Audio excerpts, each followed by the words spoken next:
Sabay-sabay natin alamin ang mga kaganapan na nangyayari sa ating bansa.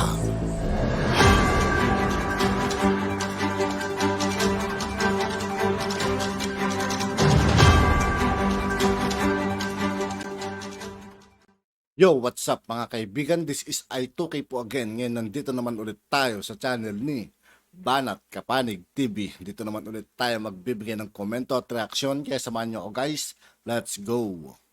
Ito ang balitang viral ngayon sa mundo ng social media. Bilibid inmate na nawala ng halos mahigit isang buwan at inakalang chinap-chap at nilagay sa septic tank, lumutang at inaresto na Bucor Chief General Katapang at Jail Superintendent Angeline Bautista na pahiya dahil natakasan. Pero bago ang lahat mga kapanig, kung bago ka pa lang Sa lahat ng hindi pa nakasubscribe mga kaibigan, kay Banat Kapanig TV, mag-subscribe na po tayo at huwag nyo rin pong kalimutan mag-subscribe dito sa aking channel.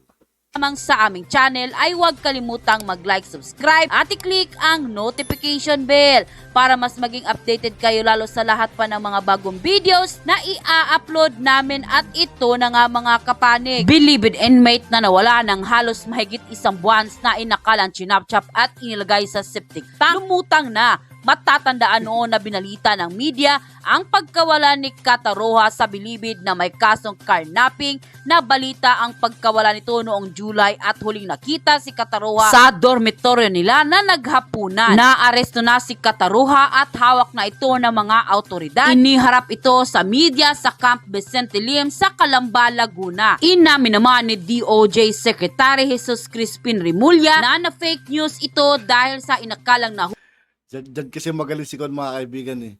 Sa mga fake news si Boying. Diyan siya mahilig eh. Kaya bisa napapahamak siya eh. Binabas siya ng mga tao eh.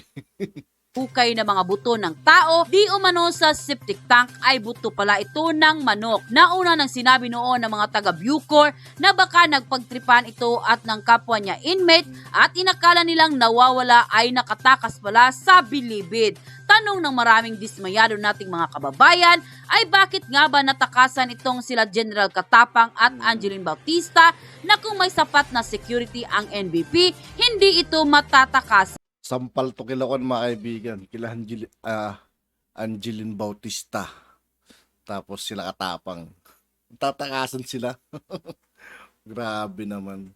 Ganoon na ba kaluwag ang Bilibid ngayon mga kaibigan? Kaya kung sino-sino na pwedeng pumasok, pwedeng lumabas. Dagdag pa ng marami sa ating mga kababayan, masyado atang maluwag at talaga daw na may pagkukulang ang mga namumuno at namamalakad ng National Bilibid Prison. At alamin nila kung paano nalusutan ni Kataroha ng basta-basta ang mga bantay sa Bilibid. Sisilipin daw ng Bucor ang mga kuha ng CCTV sa NBP. Samantala sa isang pagdinig sa Kongreso, tila nabalatan nga ng buhay itong tauhan ni General Katapang na si Angeline Bautista matapos itong durugin ng gusto ni Congressman Romeo Acop sa kanyang pag-imbestiga kaugnay sa samut-saring anomalya nito sa loob ng Bilibid Prison. Matatanda ang isiniwalat ni General Bantag na matagal na magkasabwat ang pangungulimbat sa pondo ng Bucor, sina Bautista at General Katapang na nabigyan ngayon ng linaw ng katotohanan nga ang kanyang mga revelasyon dahil sa resulta ng investigasyon ng Kongreso at Senado. Wala namang makikitang pagsisisi sa bakas na mukha ni Angeline Bautista, bagkus mayabang pa ito sa kanyang pagsasagot sa mga tanong ng mga mambabatas. Kaya naman nang lumabas ang balitang ito, ay di naman mapigilan ng marami sa ating mga kababayan ang nagbigay ng kanilang hinaing at komento sa mundo ng social media. At ayon pa sa kanila, ang katanungan bakit natanggal si General Bantag sa New Bilibid Prison at napalitan ni General Katapang, pati Angie Bautista nalagay sa maraming posisyon at sino nagtanggal kay General Bantag at sino din ang nagpwesto kay General Katapang ang nagtanggal at nagpwesto. Hindi po kaya iisa lamang? Sino po ba ang ating DOJ Secretary ng Malamang at malamang parang gano'n nga mga kaibigan. Ano? Kasi magka-connection yung mga yan eh. Mula sa DOJ, kay Katapang, Angeline Bautista. Parang may mga, ewan ko ba yung mga yan, mga kaibigan, parang may sabwatan yung mga yan eh. Tanggal si Bantag at nagpwesto kay Katapang ay si DOJ Secretary Remulla. Hindi po ba natatanong lang po? Mayabang ang Angie na yan kung magsasagot. Akala mo walang alam pero sa likod ng pagsagot niya puro kurap pala yan si Angie. Dapat makulong yan, isama sa mga bilanggo. Kailangan na mapaalis na yang Bautista, maparusahan, makulong, maibalik lahat ng mga nakurakot niya. Kung hindi yan mangyayari sa kanya, pagtatawanan lang kayo ni Bautista at ng mga tao. Kaya pinatakas yan, sigurado may ipapatumba si Bonjing, Katapang at Bautista. Buti na lang nabisto sila sa pagkawala ng PDL. Blessing kay General Bantag si Kataroha dahil sa kanya, huli na sila Katapang, Bautista, Remulla, and sarili nila plan money lang, not their job. Walang mangyayari. Oo nga oo nga mga kaibigan, ano. Ang laking tulong ng pagka-alis ni Kataroha sa kon. Yung pagtakas niya sa loob ng Bilibid. Dahil sa kanyan, ang daming nahalungkat na anomalya sa loob ng Bilibid. Mga corruption na ginagawa ng mga pisyalis dun. Nangyayari dyan kahit tambakan nyo ng kamera ang Bilibid. Nagtataka ko walang nagmumungkahi na ibalik ang death penalty. Ito ang mapapaluwag ng Bilibid. Gawing batas na pag may tumutok automatic, pag mahuli bitay agad kasama na patakas. Milyong-milyong iminungkahing gagastusin samantalang 3 metro lang ng nylon rope kailangan para sa bitay ang isang takas at nagpatakas. End quote. None, sir. Kung ano pag-uusapan natin buto dito? And then, Angie, you were saying that may nakuwang buto. Now, there is trying to tell us ng Coast Guard, walang buto. Their mandate is to search and seize all contrabands. Mr. SPU Chair. yan, hindi mo trabaho yan. Mr. Chair, Yes. sa akin po nire-report na magsusurrender po sila. Kaya po SPU. pinapasok ko po yung IIS. Okay, SPU. Tapos na sana tayo, pinasok mo pa yan. Okay, sino ang SPU that time? SPU, na meron ka na kolektang 30 grams na shabu. Sino ang SPU during that time? Mr. Chair, IIS po ang kumuha. Ano ang IIS? Ano yan? Action po ng maximum. O sino yun? Being the head of the superintendent during that time, sino siya? Ano po, sir? So wala siya rito. Wala po siya rito, sir. Pero ang nag-surrender sa iyo IIS, hindi niya, anong tawag sa IIS? Investigation? Pero ang seizure and search is being managed by SPU. Mr. Chair, Sino nag-search? Sino nag-seize? Siya may hawak. Dapat isusurrender sa iyo, kamo? Susurrender sa iyo? O isusurrender sa IIS? Mr. Chair, may I talk po? Sige, go ahead. Tumawag po yung alpha natin na may isusurrender po siyang 30 grams of shabu. Tumawag sa iyo. Kaya po, yung pong IIS, pinapunta ko po dun sa area. Have you not coordinated with the SPU since sila yung may under their wing yung mga kontraband na kinukuha sa loob? That's a mandate kasi Superintendent Angie eh. Sir, when it comes to... Sandali, Angie. Ang problem sa iyo because of your so many designations, hindi mo na alam kung ano yung function mo.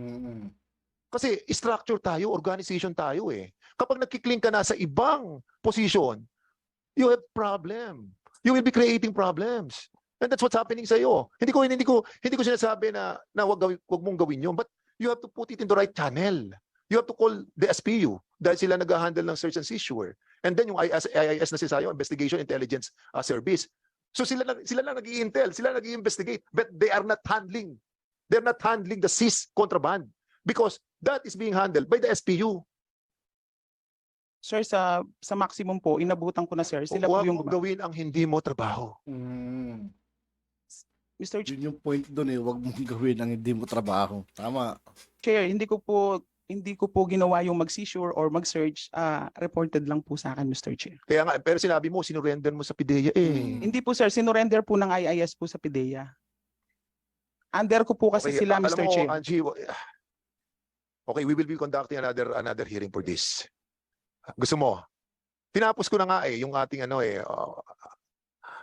at the end of the day, okay, tapusin na natin to, wala tayong patutunguhan. Because we have elevated our objective, no? In order to have a consolidated effort of the different agencies to have one effort of arresting these criminal elements inside the Bucor. Yun yung ating function. At the same time, we will be having some amendment on the existing law, the 10575 on the Bucor. Yun po yung pinaka-objective ng mga legislator, and we will do that.